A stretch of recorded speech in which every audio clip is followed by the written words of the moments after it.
24-ന്റെ തിരുപ്പിറവി ആഘോഷങ്ങളിലേക്ക് വീണ്ടും സ്വാഗതം. അതതിന്റെ അവസാന ഘട്ടത്തിലേക്ക് കടക്കുകയാണ്. ഒരുപക്ഷെ നമ്മൾ രണ്ടുപേരും ഒരുമിച്ച് നിന്ന് ഇങ്ങനെ ആങ്കർ ചെയ്യുന്നത് അവതാരകരായിട്ട് ആദ്യമായിട്ടാണ് തോന്നുന്നു അല്ലേ? അതെ, കാരണം ഞാൻ ഈ മാധ്യമപ്രവർത്തനത്തിലേക്ക് വരുന്നതിന് മുമ്പ് സാറിന്റെ ഇന്റർവ്യൂസ് ഒക്കെ കണ്ട് വളരെ സീനിയർ ആയിട്ടുള്ള ഒരു വ്യക്തി നമ്മൾ മാതൃകയാക്കുന്ന ഒരു ആളാണ്. അപ്പം സാറിനോടൊപ്പം നിൽക്കാൻ സാധിച്ചത്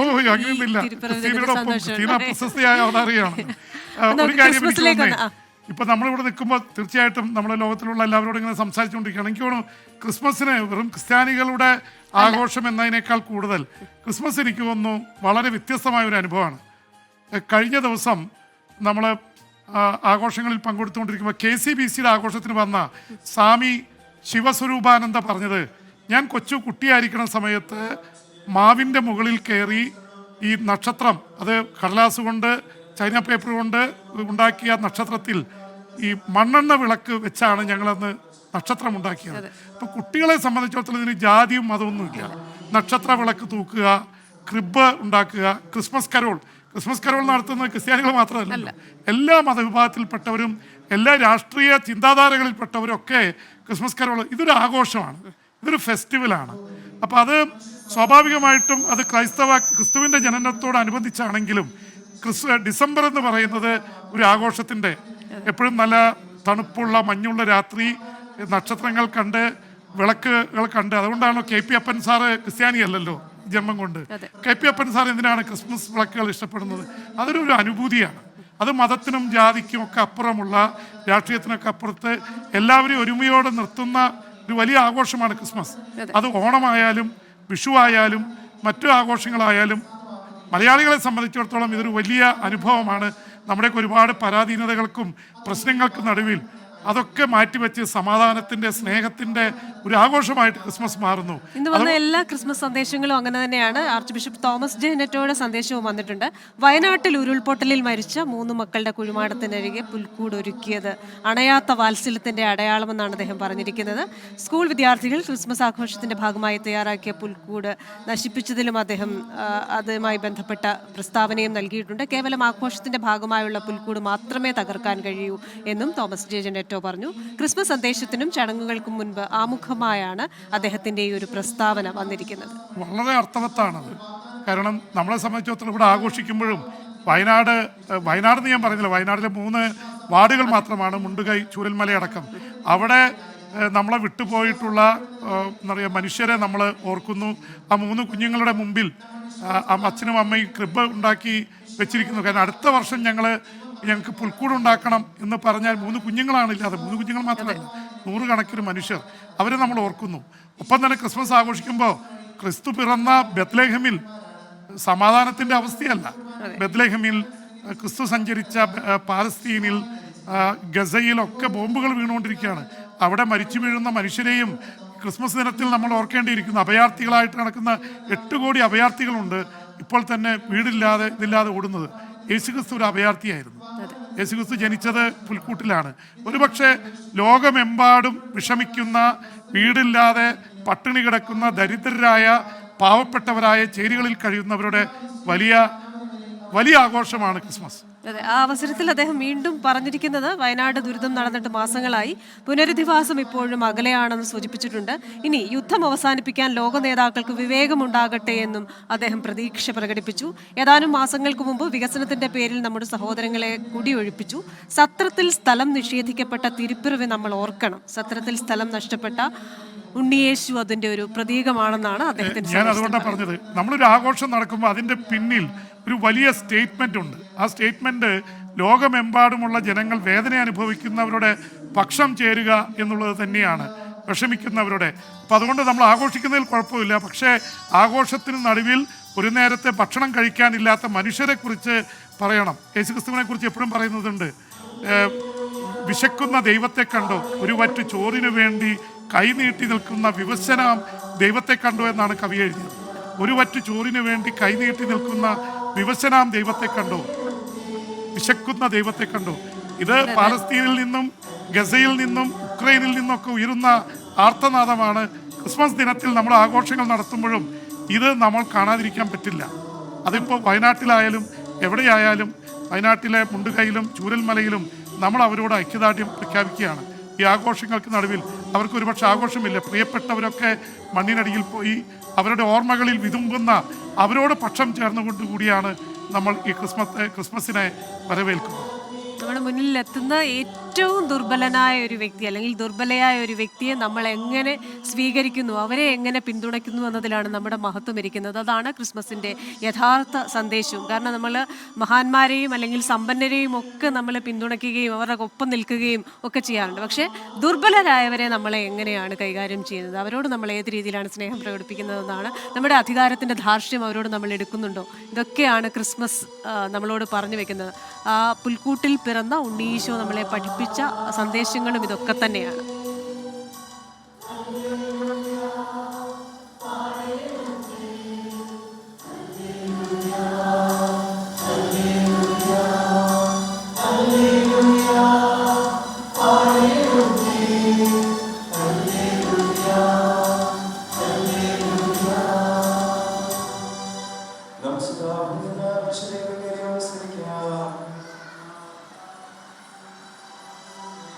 തിരുക്കർമ്മങ്ങൾ തുടരുകയാണ്. ലൂർദ് പള്ളിയിൽ, തിരുവനന്തപുരത്തെ ലൂർദ് പള്ളിയിൽ Mar George Jacob Koovakad Christmas കർമ്മങ്ങൾക്ക് നേതൃത്വം നൽകിക്കൊണ്ടിരിക്കുകയാണ്. മറ്റു വൈദികരുണ്ട്, വികാരി ഫാദർ ജോസഫ് കൈതപ്പറമ്പിൽ അടക്കമുള്ള, മുരളി അച്ഛനടക്കമുള്ളവർ അതിന് ഒപ്പം കർദിനാളോടൊപ്പമുണ്ട്. ഒരുപക്ഷെ കർദിനാൾ ജോർജ് ജേക്കബ് കൂവക്കാട്ട് മലയാളത്തിന് അഭിമാനിക്കാവുന്ന ഒരു സ്ഥാനത്താണ് എത്തിയിരിക്കുന്നത്. ഒരു വൈദികൻ ഇതാദ്യമായി നേരിട്ട് കർദിനാൾ പദവിയിൽ എത്തിയിരിക്കുന്നു. 3 കർദിനാളന്മാരാണ് കേരളത്തിലുള്ളത്. അത് മലങ്കര സഭയിൽ ഇവിടെ തലവനായിട്ട് ഇരിക്കുന്ന, മലങ്കര കത്തോലിക്ക സഭയുടെ തലവനായിരിക്കുന്ന ബെസേലിയോസ് മാർ ക്ലീമിസ് അദ്ദേഹം പട്ടം തിന്ന് നേരത്തെ ക്രിസ്മസ് ആഘോഷങ്ങൾക്ക് അല്ലെങ്കിൽ തിരുക്കർമ്മങ്ങൾക്ക് നേതൃത്വം നൽകിയിരുന്നു. ഇപ്പോൾ അതിന് തൊട്ടടുത്ത് തന്നെയുള്ള ലൂർദ് പള്ളിയിൽ നിന്നാണ് മാർ ജേക്കബ് കൂവക്കാട്ട് കർദിനാൾ തിരുക്കർമ്മങ്ങൾക്ക് നേതൃത്വം നൽകുന്നത്.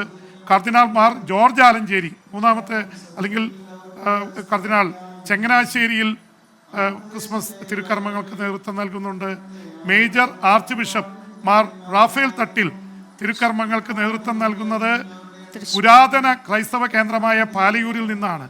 സെൻറ് തോമസ് ക്രിസ്ത്യാനികളെ സംബന്ധിച്ചിടത്തോളം സെൻറ് തോമസ് സ്ഥാപിച്ചുവെന്ന് കരുതപ്പെടുന്ന പള്ളികളിൽ ഒന്നാണ് പാലയൂര്.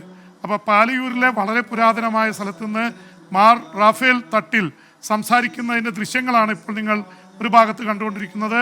അപ്പുറത്ത് മാർ ജോർജ് ജേക്കബ് കൂവക്കാട്ട് തിരുക്കർമ്മങ്ങൾക്ക് നേതൃത്വം നൽകുന്നു. കോഴിക്കോട് ദേവമാതാ കത്തീഡ്രലിലെ തിരുപ്പിറവി കർമ്മങ്ങൾക്ക് കോഴിക്കോട് അതിരൂപതാ ബിഷപ്പ് വർഗീസ് ചക്കാലക്കൽ കാർമ്മികത്വം വഹിച്ചു. താമരശ്ശേരിയിൽ രൂപതാ ബിഷപ്പ് വർഗീസ് ചക്കാലക്കൽ തിരുപ്പിറവി കർമ്മങ്ങൾക്ക് നേതൃത്വം വഹിച്ചു എന്ന വാർത്തയും വരുന്നുണ്ട്. ഒപ്പം തന്നെ ജെയിംസ് സാർ പറഞ്ഞ പോലെ കർദിനാൾ മാർ ജോർജ് ആലഞ്ചേരി പിതാവ് ചങ്ങനാശ്ശേരി അതിരൂപതയിലെ തൃക്കൊടിത്താനം സെയിൻറ്റ് സേവിയർ ഫൊറോന ദേവാലയത്തിൽ തിരുപ്പിറവിയുടെ കർമ്മങ്ങൾക്ക് കാർമ്മികത്വം വഹിച്ചു.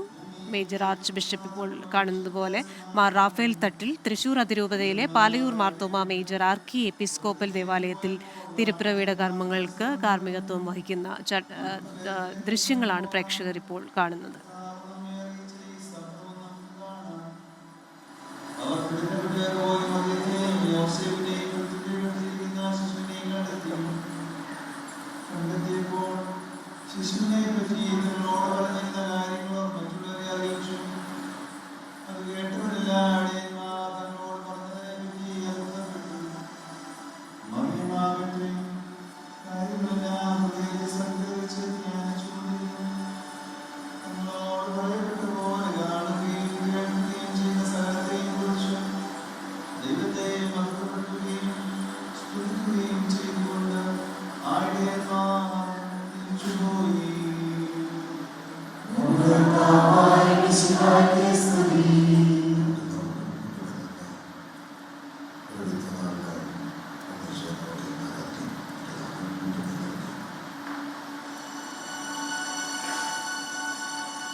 തിരുവനന്തപുരം ലൂർദ് പള്ളിയിൽ Mar George Jacob Koovakad Christmas തിരുക്കർമ്മങ്ങൾക്ക് നേതൃത്വം നൽകുകയാണ്. ധൂപാർച്ചന നടത്തുന്നതിൻ്റെ ദൃശ്യങ്ങളാണ് കാണുന്നത്.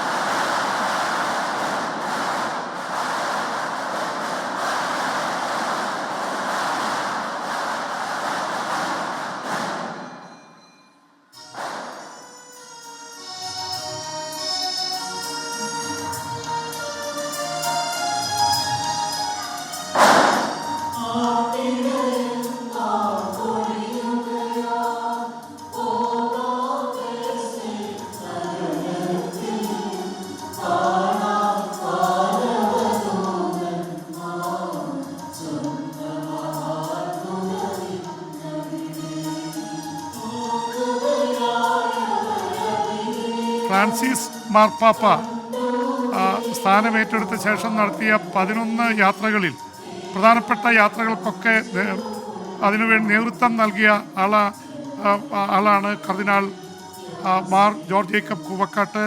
അതുകൊണ്ട് തന്നെ മാർപ്പാപ്പയുമായിട്ട് വളരെ അടുത്ത ബന്ധം ഉണ്ടാവുകയും എന്ന് മാത്രമല്ല കേരളത്തിന് കൂടുതൽ പ്രാതിനിധ്യം അല്ലെങ്കിൽ